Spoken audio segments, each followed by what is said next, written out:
Cashless Pakistan की एक steering committee को प्राइम मिनिस्टर साहब पहले वीकली सतह पर चेयर करते थे, अब वो every 2 weeks is chairing it. और ये एक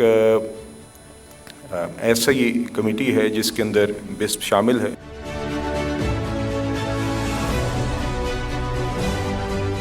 ये फाइनेंशियल इंक्लूजन का भी प्रोग्राम है, बेनज़ीर इनकम सपोर्ट प्रोग्राम, जिसमें खातून खाना की अहमियत सबसे ज़्यादा है।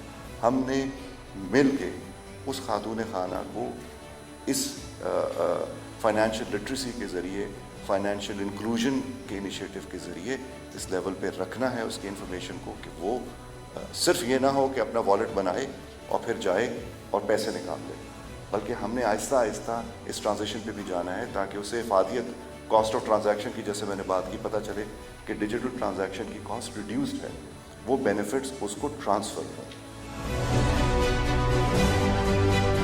So for the last 1 year, we have been working on that.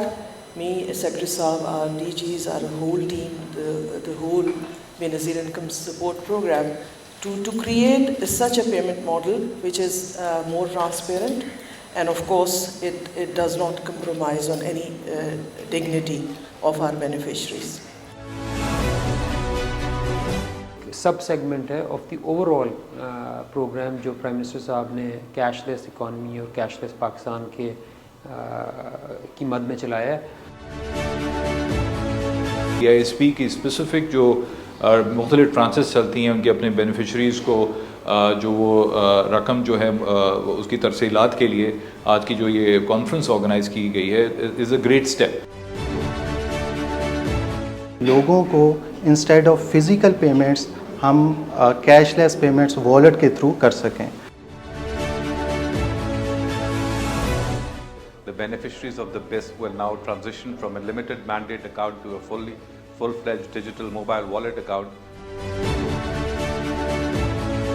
और मेरा ख्याल है कि ये एक नया इब्तिदा है एक नए एरा की। एक डेडिकेटेड नेटवर्क मर्चेंट्स का बने या एजेंट्स का बने जहाँ पे वो जगह यूज़ करें। आज के दिन में वो कैश फॉर्म में यूज़ करते हैं इसको, इसके बाद वो डिजिटल फॉर्म में इसको यूज़ कर सकें